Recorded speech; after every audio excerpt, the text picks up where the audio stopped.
Welcome to the RCAP USA Roundup, a podcast where we have real conversations affecting both cattle producers and beef consumers. We're your hosts, Jaden Moreland and Karina Jones. With that, let's get to today's episode.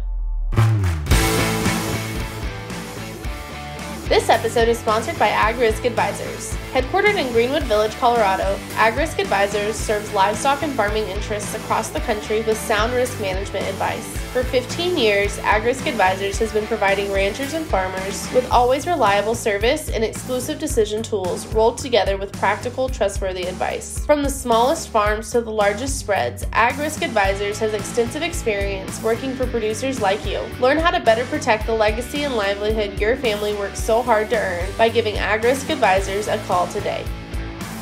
On today's episode, we discuss the World Trade Organization, trade, tariffs, and more as they relate to agriculture, the cattle industry, and our country with Charles Benoit from the Coalition for a Prosperous America. Okay, well, welcome to today's episode of the RCAP USA Roundup. We are excited to have Charles Benoit with us today. So Charles, why don't we start with just getting to know you and tell us about yourself, your job, where you came from, your career, that kind of stuff. Thanks. Yeah, happy to be here. I really appreciate it. So my name is Charles Benoit. All my friends call me Chuck, so feel free to do the same. I'm the trade counsel at Coalition for a Prosperous America. We're a nonprofit organization. We represent the interest of 4.1 million households through our board and our members. Diverse group of Republicans, Democrats, Independents, Conservatives, Liberals, and our focus is on domestic producers. A lot of the big trade associations in DC are dominated by multinational, transnational enterprise, and so perspective of producers domestically who are not singularly focused on global intellectual property or anything like that often gets lost out, and that's where CPA has filled that void. Just about me, I mean, I don't know if you guys knew this.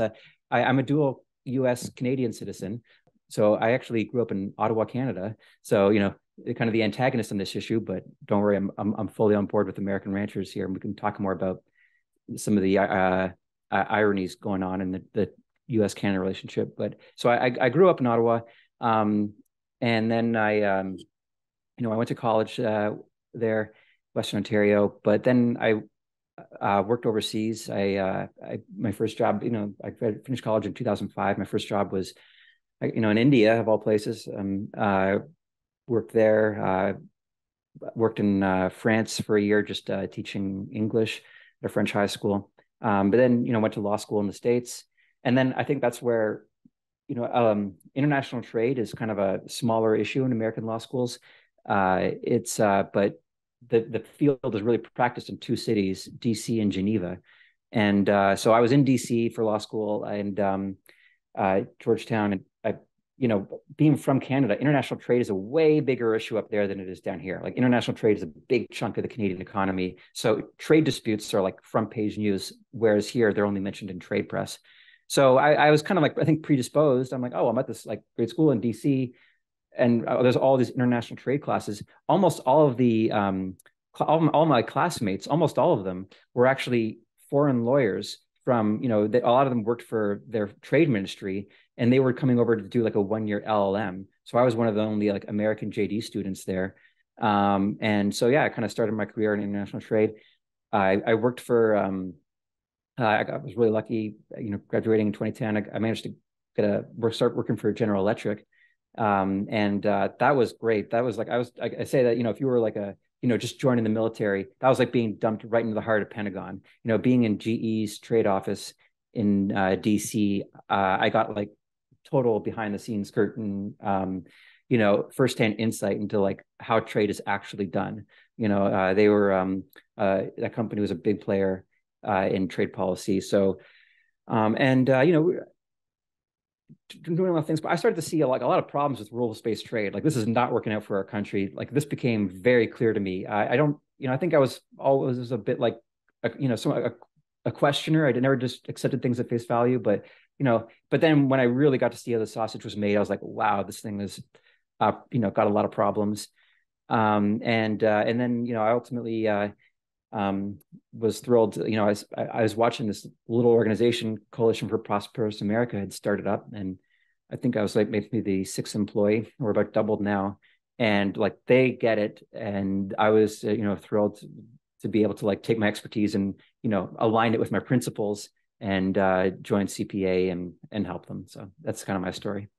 Well, we're big fans of CPA over here at our CAF. We love working with y'all, and yeah, y'all get it. And so kind of just tell us about kind of what CPA, like what are some of the issues that CPA has worked on? And specifically, I guess what you've helped with there at CPA. Yeah, so I think I've built a little brand. I'm the tariff guy. Tariffs are uh they've become complicated, but they don't need to be. And I do a lot of education on Capitol Hill. We view tariffs they're the best way to raise revenue. A lot of people don't realize that's how the United States, that's how we funded ourselves for most of our history. We didn't get an income tax. We briefly had a little one in the Civil War, but it was really just in the early 20th century when we started to the anti-tariff forces kind of took over on the Hill, and we swapped to became an income tax nation.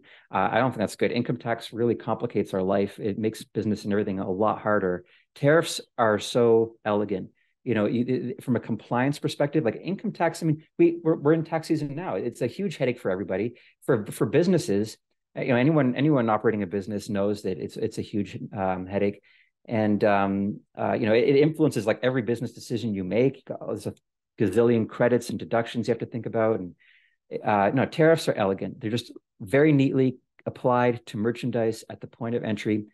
You use tariffs to fund your government. You keep the internal market totally nice and liquid. Commerce is free flowing, and we built the greatest economy in the world with a highly protective tariff wall. From between 1789 and 1930, we only had two trade agreements. Okay. One was with Hawaii, and that was a precursor, frankly, to annexation. We actually wanted to. We moved a lot of our sugar sourcing from Cuba to that was Spanish Cuba to Hawaii, and then we briefly had one with Canada. I think it was like 1856 or something, and it was just to a handful of commodities. Guess what? Hugely unpopular on both sides of the border.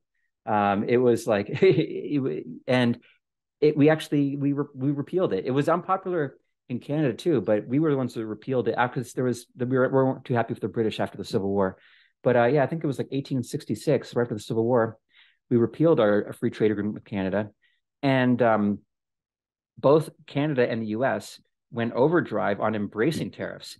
So that was that we had a kind of Republican dominance in the second half of the 19th century. They campaigned on a high tariff wall to protect our producers, and Canada too. Their first prime minister, John A. Macdonald, that country started 1867 was when they kind of like founded they merged the British colonies into the Dominion of Canada, and their whole thing, like their George Washington he ran on what called the national policy, which was a copy paste of Henry Clay's American system, which was a high tariff wall, national infrastructure, and a central bank. So it worked out for both countries. With Canada and the United States, grew local economies through high tariffs and rejecting trade. And then, you asked me about like what interests me in particular. My wife's Canadian, and she's from Quebec. Her whole family's in the dairy industry. Okay, so her father runs a feed mill in Quebec, and so I've got a lot of exposure to Canada's supply management system for dairy, and it's phenomenal. CPA, we don't have those dairy members yet, unfortunately, but to support. But I've personally paid a lot of attention to it. It works. I'm really put off by I kind of view us these dairies with over 10,000 cows who are driving U.S. dairy policy, mostly out west. I mean, I know I've talked to Wisconsin dairy farmers where the average dairy's got like I think still like 120 cows or something like that. And smaller dairies, New York State. I mean, they want what Canada's got. They want the supply management system. And they say like, okay, these big dairy milk federations, they don't speak for us. We're not going to see any marginal benefit to our farm from whatever export access you can get.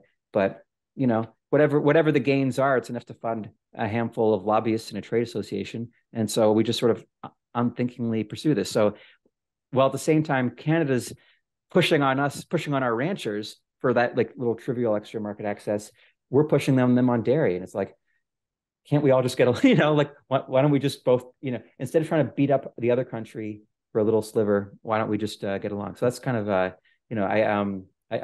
can't claim a connection to the cattle industry, but for dairy, absolutely. And, I feel for small producers who have just been left out of American ag policy wholeheartedly, across so many sectors. Before Jaden asks the next question, you kind of said some things that have triggered some questions that I want to go down a little bit further. So you're saying that since you have kind of personal experience with the Canadian dairy industry, you're saying that it looks a lot different from the producer level in Canada than it does in America. So what is that difference? Tell us what the average Canadian dairy looks like. Okay, so I think the average Canadian dairy's got just over 100 herd cattle. Oh, sorry, not really? cows. Yeah, it's a bit higher out west, closer to you guys. Alberta, I think that they're like 130, 140 cows. But when you get out east to Ontario or Quebec, it's like it's under 100 cows, the average farm. So way smaller. They've not historically had to subsidize. This might sound crazy, but but we actually do it in America too for peanuts. But the way it works is they have a quota system. So they've got a dairy commission, and that says, like, Cornell just predicts, here's what the demand is, here's what we look and demand, and so here's what we think production should be, and they allocate quota to farmers. And by doing that, they haven't had all the consolidation and everything we have had. Their farmers have way more certainty, so they can invest. Actually, my wife's cousin, we visited their dairy farm in Prince Edward Island. Amazing. It's like, the cows are free roam. When the cows choose to get milked, when the cows choose to get milked, they themselves walk in to this robot system that does the milking. And what's amazing is the whole herd, they all self-select. They all figured out within a week or so of the system being deployed, they all kind of figured out, okay, this is my time to go get milked. And so they don't even fight or anything.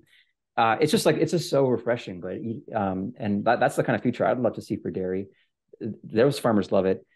And it sounds, you often get like, wait, that sounds totally communist. What are you talking about? You've got like, people planning production and allocating quota. It's like, rah, rah, rah, well, guess what? We do it too. I think we've kind of, on peanuts, I do think we don't call it quota anymore, but certainly well into the 2000s, we had exactly that system on peanuts. So we have a 131% tariff on peanuts, and it's designed to we don't want peanuts imported. And USDA distributed quota to peanut farmers. I think they've gotten away from that. Now it's like a price support system. And to be really fancy and lawyerly about it, it's called a tariff rate quota. So it's not to the extent that domestic peanut growers can't meet consumers' demands, what we need for consumption. We do still have quota for imports. And we allocate to that even to specific trading partners. So like, I think Argentina is our biggest source of peanut imports, but we say, like, every year, depending on the needs and the forecast, okay, Argentina, like, you can send this many, 1,000 tons or kilogram, everything's metric. That's how many you can send tariff free. But guess what? It just works. There's no anti-dumping, countervailing duty lawsuits. There's not, it's certainty for everyone around. And I think that's the future, right? Like, with Canada, they're fighting so hard. I mentioned they didn't have to historically subsidize their farmers, their dairy farmers, because they had working price. With USMCA, we did kick their ass a little bit, and so I actually just pulled it up in November of 2022. The Canadian government, because they caved and gave a bit more market access to U.S. dairy. They've, it looks like they have 1.7 billion in direct payments to offset the unexpected hit there. So, but yeah, and the last thing I'll say about it is, driving back and forth between DC and Quebec, we've done, I don't know, 50 times. I kind of know the area. And like it's night and day. If you just want to see the difference, as soon as you cross the border into Southern Ontario, Southern Quebec, from New York, Vermont, New Hampshire, it's like, whoa. One is a healthy rural landscape. The other is just economic devastation. I mean, Northern Vermont and Northern New Hampshire are like those towns. Just it's rough. It's really rough. And so you can see it's immediately visible the effects of different ag policies have had on these rural areas. So on that note, I'm going to butt in again, Jaden, before you ask your next question, because you had just talked about some of the history behind trade policy or lack thereof. And maybe now we're putting together the pieces of what the evolution of trade policy has done to the landscape of rural America. Were we better off being localists rather than chasing this global market mindset? 100%. I say I buy local for the whole world. I think this is I look at I'm a student of the history of U.S. and Canada and trade policy. Like I'll talk with I don't care. I'll go head to head on any academic, no matter how tenured. I've looked at the primary documents. I've done it, and it was like Canada and the United States got along phenomenally well without trading with each other, and you had like localized supply chains, like more trade. The net effect ultimately is more consolidation, right? And now like things that we'd never thought we'd be consolidated on. New York, the New York Times has that review service, the Wirecutter. They just do consumer reviews of products. I looked up toaster ovens, and it was the best Wirecutter review I'd ever read. They're like, it doesn't matter what brand you buy. They're all from the same factory in China. There's one factory left on planet Earth that makes toaster ovens. And, all the high-end brands, Breville and everything, they're all come from the same factory. And this is it. Look, a country can absolutely mismanage tariff policy. I think a lot of developing countries, where they really went wrong is they wanted to be, for most of the 20th century, they wanted to be independent, and good on them for wanting to that. I think the problem is what they didn't figure out the United States had aced was the importance of competition. As ranchers know with the processors, competition is important. And so the path that in the 20th century so many developing countries went down was high tariffs, but then like we're going to have one national champion or even a state-owned enterprise. And that's just like that you had all the inefficiencies, and it just didn't work out. And I think that really gave tariffs a bad name. And certainly and that still exists, if you're using tariffs to protect an inefficient national champion, then things are going to get a lot better for your people when if you dismantle that tariff wall and invite competition for the first time. But we're a giant market, first of all. So we have we're a giant market. We can have competition, and that was the genius. Like in the late 19th century, we invented antitrust law here, and we had a high tariff wall, but also we were breaking up all of our trusts. The railroad and farmers, they knew firsthand. Ensuring healthy competition domestically. And, it's not going to make sense for every country to be, totally cut off from the world for every trade, but you just the beauty of the tariff schedule is you don't have to have one size fits all. You go product by product by product, and you're like, what makes sense here? And, we're now seeing fresh citrus from China surging in. Is that in anyone's interest? All of our, the orange cups that you buy in the grocery store, China's taken that over. Del Monte, Dole, they're all sourcing from the same supplier in China to make those little orange cups. Apple concentrate, China's taken that over. Mott's apple juice, look on the, for kids, Chinese concentrate. This is not healthy. We do not this is not a way to run a country. It's just consolidation. And, Canada has shown on dairy and other, they do the supply management for poultry, eggs, some other areas that, they're not hurt. Like it's not a problem. They're not having milk shortages. They're not having any problems with that. They've got stable prices.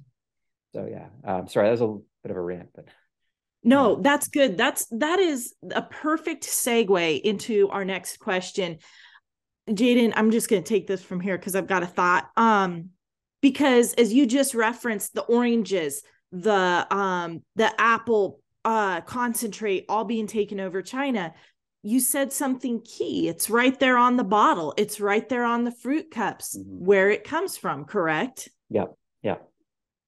Well, so that brings us to the reason that we have you on talking about mandatory country of origin labeling. Now, as someone who we are learning that you were involved in agriculture more than maybe Jaden and I thought when we first invited you on with your wife's association in the dairy industry. What interests you about MCOOL and the details of cattle industry trade? Yeah. Okay. So, things always make more sense to me with a historical perspective. So, why did this all happen? There was no nefarious intent. If we go back, the default rule, and it is what it is. Okay.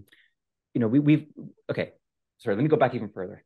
1789, we got a country. One of the first things we do, we pass a tariff act. Okay, the tariff act of 1789, and that was how we funded the federal government for a long time. For most of our history, like I said, we only had 2 trade agreements, but still, we did discriminate. Like there's countries we don't want to trade from. We would do boycotts, and that was a thing. Like the Napoleonic Wars, we're just boycotting a country. Like that was a thing we did from day one, and countries have done for hundreds of years. So country marking laws have just been around forever. And that's why we see, we're all reminded daily when we pick up a thing and it says made in China on it, right? That's a country marking law. That's just part and parcel of having tariffs, and tariffs go back 6,000 years to ancient civilizations. So that's okay. Yeah. When we import things, the reason we have those country marking laws is for tariffs, because everything has to come through a port. Okay, that's just how civilization has worked for 6,000 years. Things have to come through ports. If they don't, that's smuggling. And to facilitate our how we want to run our civilization, our country, we want to know where those things came, what country they came from. So marking laws are universal. Okay. Now, if you're talking about a fruit, if you're talking about an apple, it's not complicated. What country was this apple? So we call that wholly obtained. If a product is wholly obtained, it's wholly obtained. It's very straightforward. But things start to fall apart. The classic example is, a bicycle. If you send a bicycle frame, wheels, seat, handlebars, gears, chain, everything in a box from China to Mexico, and you just basically assemble it like you would assemble it at home, maybe if you bought a mail order one. Is that and that's imported from Mexico? Is that still a Mexican bicycle? So a lot of people say no. And what we've done, the default rule, like if we don't have anything specifically to govern that situation, the default rule is something called substantial transformation. So that's like a key term of art in trade law. And what we say is, for the purposes of the marking law, like made in or product of, like what country, we say it's the country that it was last substantially transformed. Okay. So if you just if all, like for a bicycle, if all of the bike content, was from China and all you did was assemble it, and we would actually not consider that to be substantially transformed.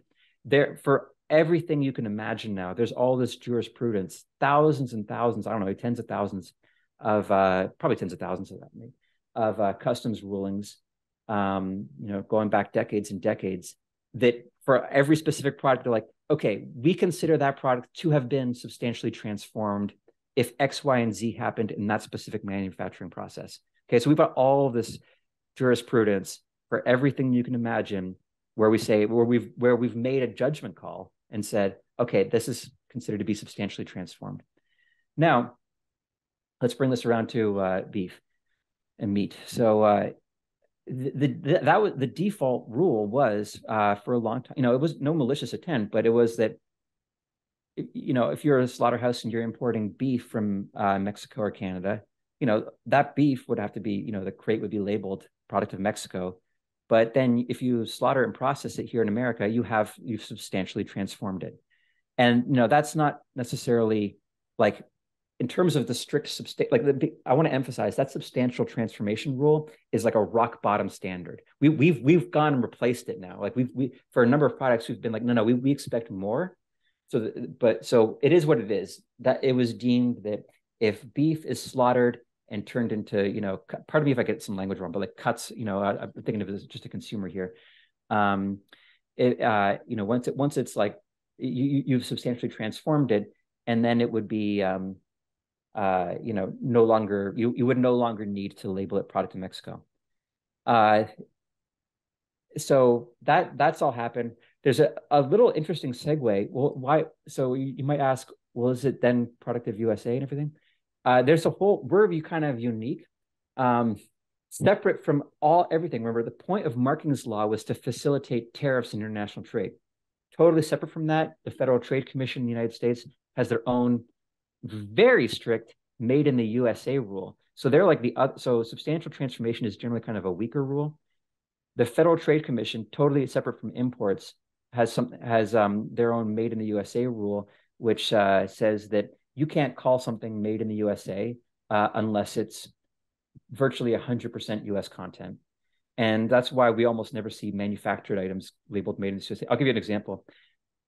Vitamix, they make like food processors, blenders, among other things, and they assemble food processors in Ohio, and they're still doing that as far as I know anyway.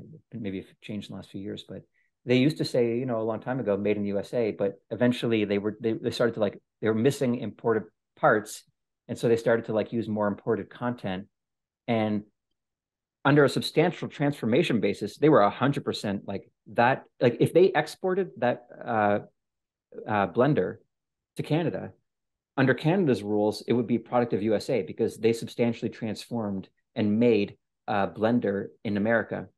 But because we uniquely have this domestic FTC rule, they can't call that made in the USA. So you just tend to see if you don't see a marking on a manufactured item, that probably means that was actually assembled in the United States, but they don't call it product of USA or made in the USA because they don't want to piss off the US. Pardon my language, sorry. They don't want to upset the they don't call it made in the United States because they don't want to upset. They'll run afoul of the FTC. Okay, so yeah. So I want to stop you right there for a second and ask. So then why is that FTC made in the USDA or made in the USA regulation applying to beef that is being erroneously labeled product of the USA when we know that it's actually able to come in on a boat, be minimally processed, and that label slapped on? Why is the FTC not cracking down on this when it comes to beef? Okay, right. So, and I'll have to brief myself this, but I want to emphasize the FTC for the manufactured items, but let's actually put that aside because now I want to get to the situation with beef because USDA displaces here, right? Like they take over. So this was in the 2002 Farm Bill that they took this on. They're like, okay, like we shouldn't just be relying on substantial transformation for beef. So Congress directed USDA to go figure this out, and it was 2009 that's when it took them a long time, but that's when they finally produced a rule that was forget about the substantial transformation baseline default. Here's our standards for beef and how you should market it, and it would have done, it did give transparency to consumers, and this is now where the WTO strikes. So we got that, and we immediately had litigation from Canada and Mexico And the way the WTO litigation works, I mean, this is like if powerful interests call up trade authorities and call up ministers, and that they get, that's when these processes happen. It's not like I'd love to say, there sometimes countries work in their country's interest, other times they don't. Anyway, so that this lawsuit happened, and they said this is an unfair trade barrier. This was a flimsy trade lawsuit. I want to before I like, sorry, did I'm jumping. I don't want to get ahead of anything before I kind of talk about the WTO history, but does that make sense so far? Yeah. Go ahead and walk us to 2015 and how the WTO, how a foreign body of countries now dictates the beef labeling laws in America. Yeah. So I cannot emphasize, I mean, like I said, I started my GE career for my trade career with GE. I've worked with a lot of different industries. I truly believe this was the most egregious decision. And like that, you got some company, but this is the worst. And of course, this was ultimately one of 3 decisions cited by the United States for why we just ended. But okay, I'm jumping ahead of myself. Why we ended the WTO dispute system. But okay, so Canada and the U.S. sued. Now, there at the top threshold, there's 2 different types of in WTO language challenges. There's what are called as such challenges and as applied challenges. Okay, the as such challenges tend to be the stronger ones. So I'll give you a perfect example right now. I mean, we're so far away from caring about WTO commitments as a country now. This started under Trump in 2018, but the Biden administration has amplified it. That we just had the Inflation Reduction Act. At CPA, we're big fans of the Inflation Reduction Act. It's doing a lot of good things. But one of the things striking from a trade lawyer's perspective is what we did on cars, specifically electric cars. And we just said, we'll give you a $7,500 refund check on your income taxes if you buy an electric car made in North America, Canada, US, or Mexico. That's effectively the same thing as slapping a $7,500 tariff on every electric car imported from Europe or Asia. And we actually do a lot of that. We import a lot of cars from Europe, Japan, and Korea. So that was pretty wild. I was like, wow, like we're in a whole new era now. That's a as such WTO challenge. And we haven't even had a WTO lawsuit yet. Europe's been talking about it since last summer when the Inflation Reduction Act, but it just shows you how far we've gone. But that Europe and Korea and Japan, they wouldn't have had to wait for anything because the language that Congress passed on itself discriminates so blatantly and in a very material way. I mean, $7,500 is a lot of money. That's a pure WTO lawsuit, pure break. I mean, and you understand like that when that's called a national treatment violation.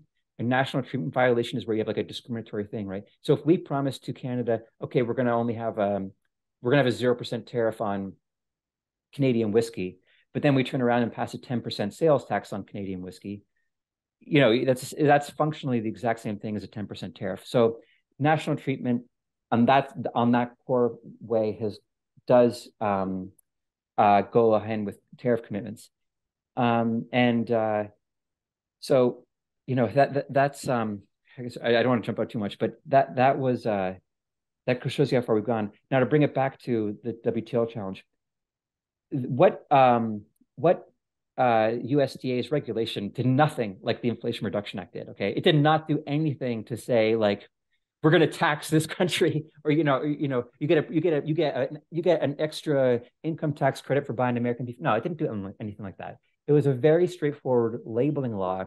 It just said, give us some supply chain transparency, which is very in vogue as our food supply chain is increasingly globalized. So there was no as such challenge to bring against what USDA did in 2009.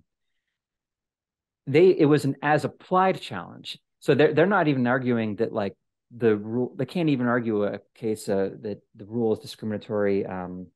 Just the way it's written.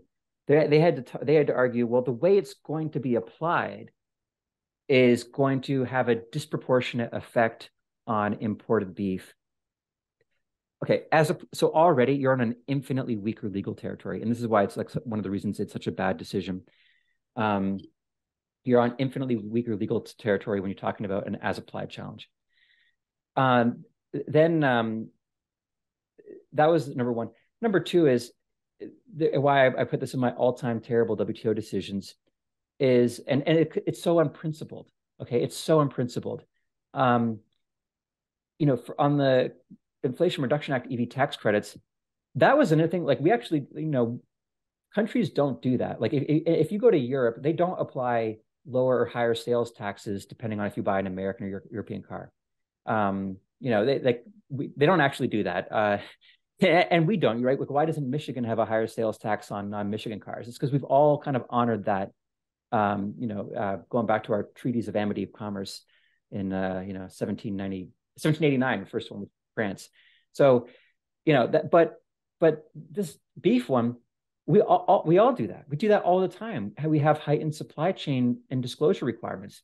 That FTC rule, if you go buy a DeWalt drill, I mean, it'll say, they've tailored it so you can now say, so DeWalt can say, assembled in the USA with imported components. So, and, I like to point out that we started with food labeling laws in earnest. I might be off here, but I want to say it's 1909, thereabouts. Thereabouts. Don't quote me on 1909, and one of the first things we did was on liquor, especially because that was a huge problem with food adulteration. Something called the coffee column still had been invented. You can't make good whiskey with it, but you can make pure alcohol really cheaply. That still runs 24/7. They usually run 11 months of the year. You just constantly shovel in any kind of feedstock, grain, sugar, whatever. It doesn't even matter. And you run it up this huge column and it comes out, near pure alcohol, like 95% ABV. And so when that kind of still was invented, they started like cutting down. It was so like they take a bit of pot distilled whiskey, cut it down with this column whiskey, coffee still whiskey, and then like artificially flavor it. People were getting sick and everything. It was bad news. And so that was one of the first things we did. And at the time we did that first food labeling law, it was a really interesting split. We had different countries, Canada and UK did the same. But we started to like segue off. That was when the bourbon people were like, hey, well, bourbon means something. And bourbon means you've got a 50% corn mash. So at least half of the grain used for bourbon has to be corn. And you have to use a new char barrel. And, for straight bourbon, it's got to be aged 2 years in that new char barrel in the United States. All of that, we've had that law for, over a century now. And that does everything that the WTO said it was illegal. It requires distillers to, segregate their supply chains and everything. And so, that's why one of the reasons why it was such a terrible decision, because, if the way the WTO decisions work is it's all very narrow. It's not a court. Okay. All these decisions they have no viability in domestic law. Like a meat processor can't take a WTO decision to a US court and say, hey, give me some relief. All the WTO can do is authorize retaliatory tariffs. And so that's what they did in this one very narrow case. And then that got Congress to be like, oh, we don't want, retaliatory tariffs to Canada. That's a fib. Okay. In other areas where in other cases we've lost, like on our ethanol subsidies, we lost. We just pay off the other country. So we just start with Brazil. We lost the WTO suit. Then okay, well, what? We open our checkbook. What's it going to take for you guys to just live with our subsidy scheme and not do retaliatory tariffs? And we pay them off. But I think with the domestic politics that you guys are up against, and those processors wanted the cheapest beef they could get. We didn't. Even after losing this horrible decision, we didn't just pay off the other country. And with Canada and Mexico, by the way, we run trade deficits with them. There's so much room for negotiation there. Like, how about we stop destroying your supply management system for dairy, and you guys stop trying to, take over our cattle market. Like there's so many things that could be done. Right now we're beating up Mexico on, things they want to do on GMO corn. it's also crazy. But at the end of the day, the consistent thing is the big institutional capital gets what they want. I'll say maybe a couple more things to, put the WTO dispute settlement system in perspective. Like big tobacco, this was a shameless thing. In 2012, Australia had a plain packaging rule, so kind of the opposite. But they felt that big tobacco had a claim that, like, oh, you're infringing our trademarks with your packaging rule, and but U.S. didn't want to bring that case. Canada, Europe, no, they didn't get a lot of big tobacco at this point in 2012 was not finding a lot of takers, and so they got Ukraine. They're just like, which wasn't even a tobacco country, but that's just like how I just want to convey the WTO dispute settlement system is overwhelmingly a tool for institutional capital to get what they want. There's no principles involved. Ukraine did end up, I guess someone in the U.S. or Europe called them up and said, knock it off. So they dropped that case in 2015, only for Honduras and I don't know, I think the Dominican Republic took it over. But anyway, all of this, yeah. In what you have just said, you've taught me something. That tariffs, the concept of tariffs is really not the big bad wolf. It seems that tariffs in global trade, like we are all involved in, is a pretty fluid situation. It's just a negotiation mechanism, and it is not the end of the world to any country. So what could have the U.S. done to provide a different outcome in this WTO case against labeling our beef? What was missed? Yeah. So, there's so many things they could have done, right? On the one hand, under the what the Obama administration was willing to do was just pay off the other side. I mean, gosh, I'm sorry. I think it was a billion or something with the authorized tariffs, but there have been bigger cases like Airbus, Boeing completely dwarfs that, and we just lived with retaliatory tariffs. Like that was like, Boeing, Airbus.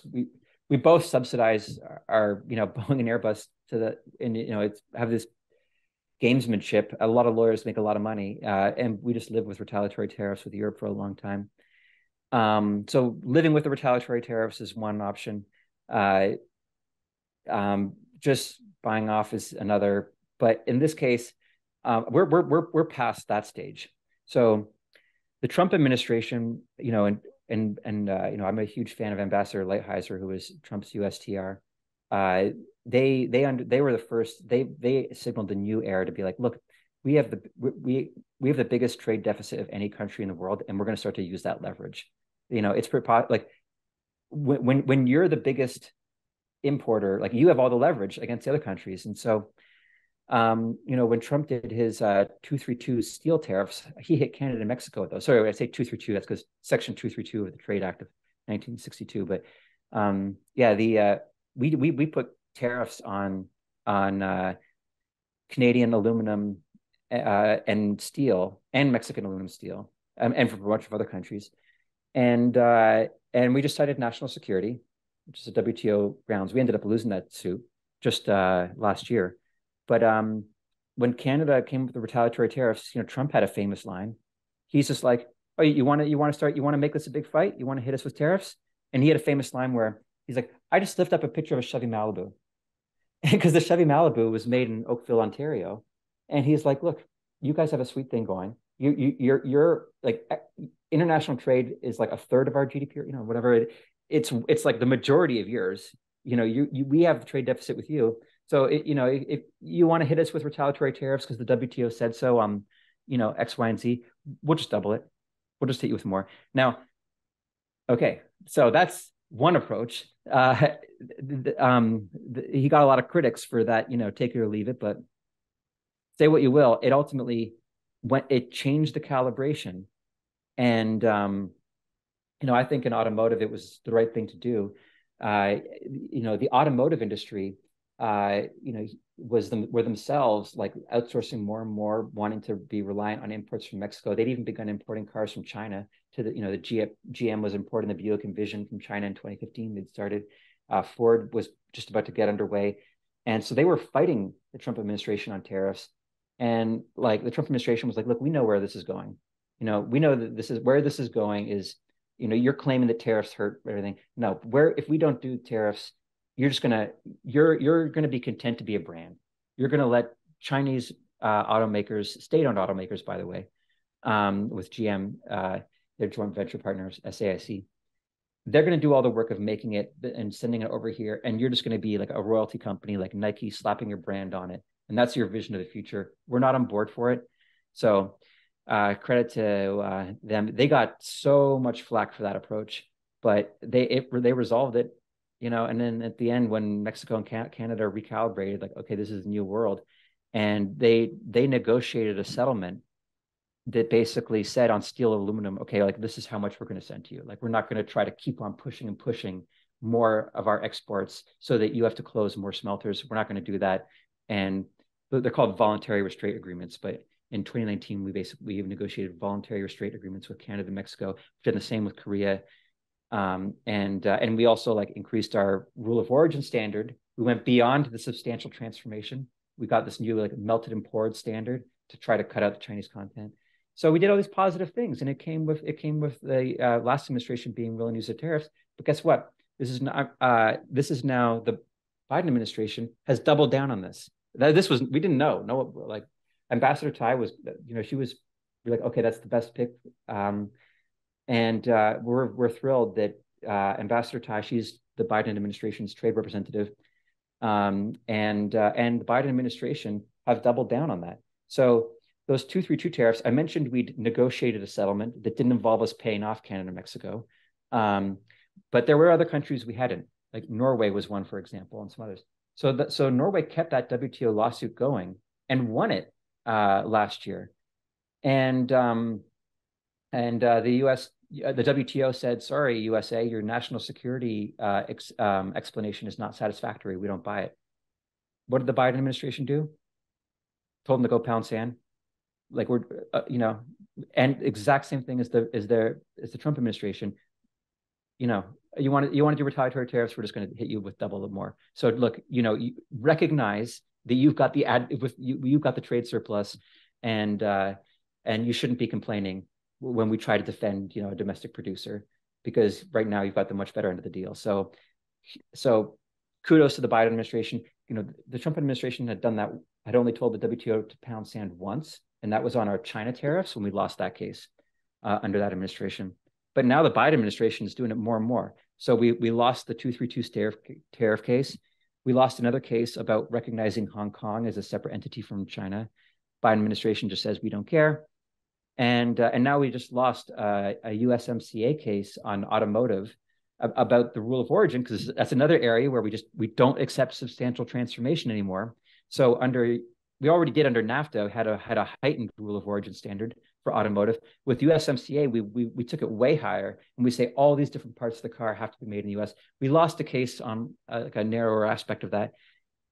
We're just saying, like, look, Mexico, you send us like, oh gosh, we have like a 10-to-1.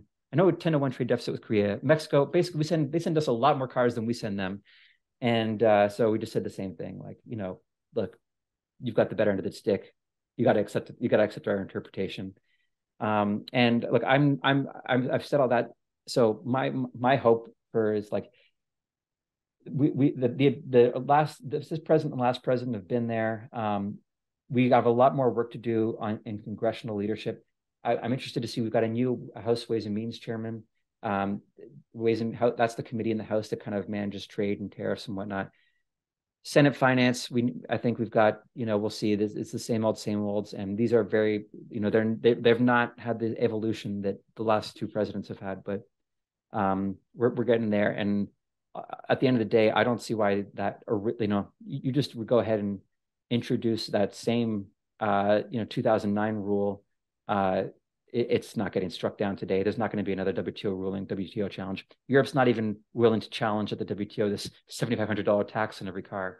I mean, it's just a completely different landscape now. So I want to affirm what you just said, because as those of us out in the country are calling our lawmakers and saying we want our beef labeled, and consumers are calling their lawmakers and saying we want our beef labels, and the lawmakers, they're cowering in the corner and saying, oh, but the WTO, they're out to get us. They know in Washington, D.C., that we are at a trade deficit with these countries. These lawmakers know that we have leverage that they are not executing when it comes to resolving this beef labeling issue that would be massively beneficial to rural America, and to the cattle industry, our largest, segment of American agriculture. And they're basically sitting back on their heels, denying us the power that they know they have, that they could be yielding right now. That everything you said is 100% correct. There's at the end of the day, like your hurdle is not a WTO decision. Your hurdle is the meat processors. Now, I think there's two things.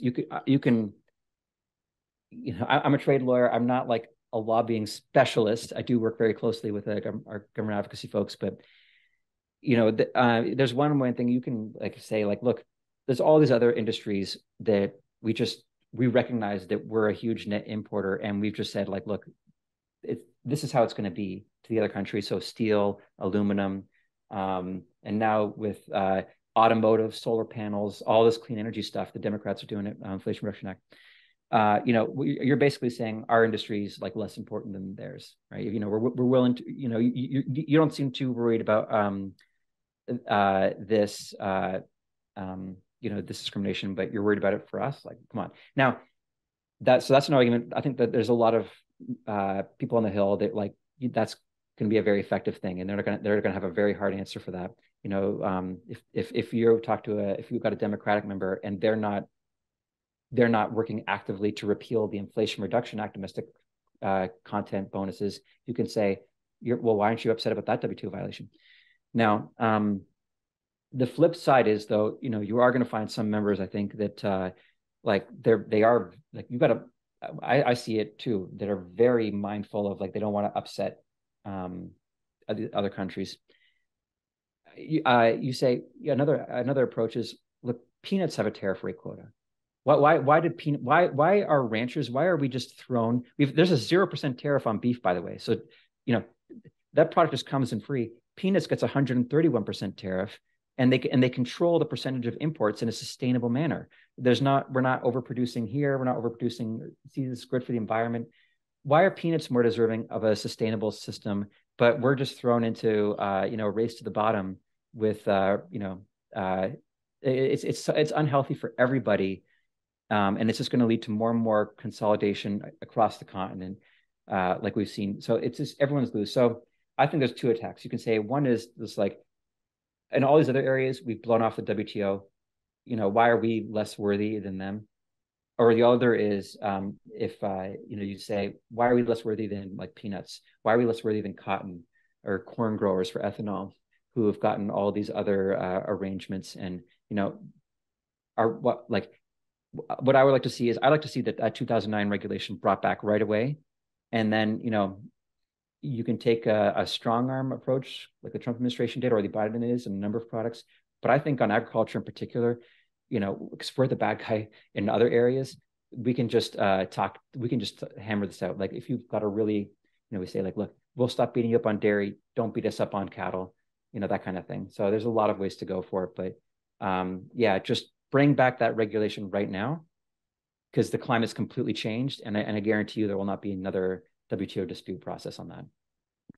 Okay, so I think, you have helped us thoroughly cover this WTO issue, and why DC, the lawmakers should not be scared of it, because basically our trade reps are not scared of it, but they have to be signaled by the lawmakers to do something. So then that leads me to maybe a question that could be a little bit outside of your lane. And so maybe this is more just asking your opinion. Do you feel like reinstating mandatory country of origin labeling on our beef is the leverage maker for our cattle industry, our domestic cattle industry, so that we don't become reliant on government subsidies, so that we can let the American consumer place the fair value on our domestic beef at the grocery store and support us there? Yeah, so I've been I wouldn't necessarily have known, but I've heard great things from Bill and whatnot that when that was in place, it made a big difference, and I'm really like heartened to hear that. I think for a lot of consumer goods that aren't food, the fact is like the cheapest is going to win, and I'd love to say that people are really patriotic, but on a lot of consumer manufactured items, not necessarily, but I think on food, my gosh, more and more people are, actually, down in Florida, like it's getting harder and harder to find, shrimp from the Gulf, right? I mean, it's like you're it's all coming from overseas, and it's the exact same as the problem with cattle, 0% tariff. So, we're losing it. We import more and more of our food every year. Americans don't want that, and I'm really heartened to believe that even just having the supply chain transparency is going to make a huge difference. I was thrilled to hear that from Bill. This is a great place to ask, as you've had, global experience living in quite a few different places. What have you seen in beef labeling in other countries? So, I mean, India, right? Like, not a big beef country. It's quite the opposite. In France, they've got a totally different approach. It's it's actually a big trade dispute. Europe's got what they call geographical indications. They use legislation, EU legislation, so it's like controlling across the whole of the EU. I don't know, like hundreds and hundreds of food items now, where they say, I mean, the classic is champagne, right? Well, if champagne, it's got to be from champagne, and a lot of Americans are familiar with that. But they've got that for hundreds of products. Camembert cheese, like all, you name it. I mean, it's so deep. In the United States, we claim to, traditionally we've claimed to be totally opposed to this. So we don't like this. But never mind. But we totally do it for bourbon and half for over a century, and now we're doing it for wine. We've got rulemakings all over the country now. We're copying. So in booze, we've totally adopted the European model of controlling for appellation, right? And that's why you see on all these wines now. Those are by law defined terms. You can't muck about if you say if you put county in California, your grapes are from that county. So I mean, and I like it. I think it's great. Europe, we on a lot of crops, we're the China of the world. And I hate to say it, but like, in steel and everything, China, they way over subsidize, and then they just need to dump product on the overseas market. And they make way more steel than they can use. And so they just sell it below cost overseas. And unfortunately, on too many crops, that's us. We never, I think due to, the Great Depression, we had all these federalism concerns. It was a lot harder for us to roll out supply management and agricultural support systems than it was for most of the developed world that were able to do it.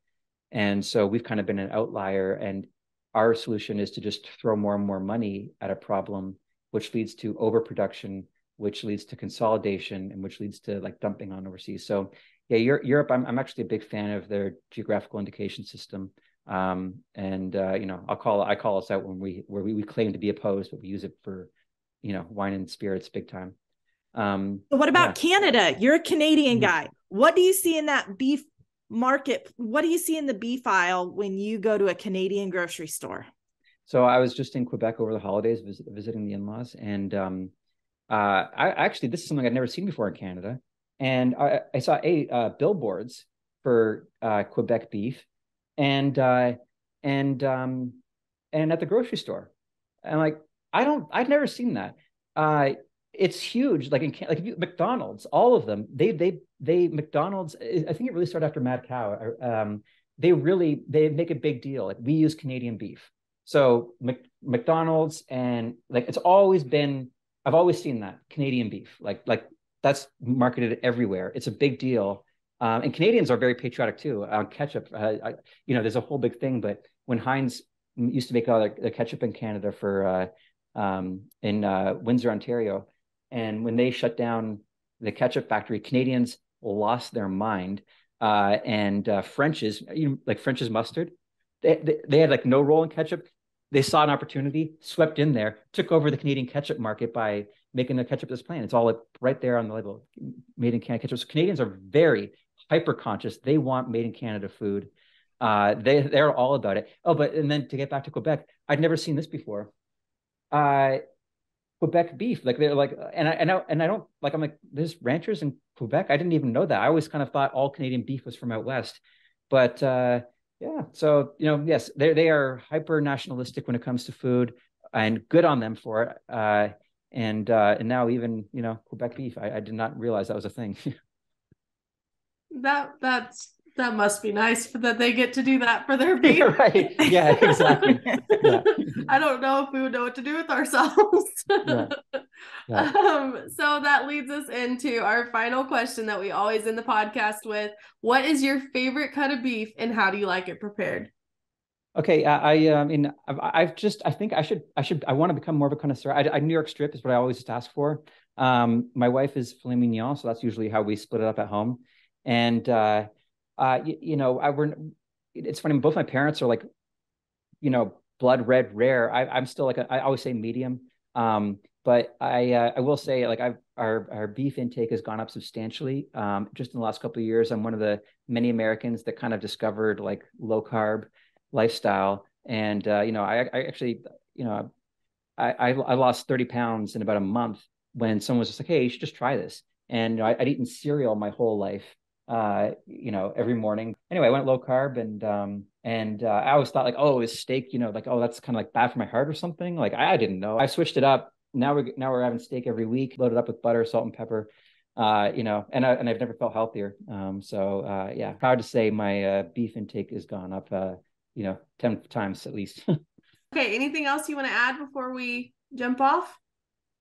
I'm really looking forward to working with Bill, and I think that just as 5 years ago we were like that we had a lot of headwinds. Now I think we're the expression, I think we're behind the Overton window. Like this is now a very doable thing, and we gotta make this happen. I know it's a farm bill year, so anything I can do to support Bill and you guys, because I'm passionate about this issue, and I think you've got all the wind at your back. I look at seafood too, what's going on and all the new supply chain and systems. Like we're the era of like, we're going to throw our, food producers into direct competition with the whole world and not really care where our food comes from. That's done. And now we don't even care about the WTO anymore. So, which is great. So I'm feeling optimistic and looking forward to working with you all. Thank you, Charles, for joining us today and sharing your insights with our audience. It's time to make it known that the WTO does not stand in the way of mandatory country of origin labeling on beef. And it's time to get some action in Congress on Senate Bill 52, the American Beef Labeling Act. Call 202-224-3121 to speak with your senators and representative today. For more information about mandatory country of origin labeling, visit labelourbeef.com. Stay engaged in the conversation and give us a follow at RCAPUSA on Facebook, Instagram, Twitter, LinkedIn, and YouTube. Thanks for listening to today's episode of the RCAP USA Roundup. To learn more about RCAP USA, visit our website, www.r-capusa.com.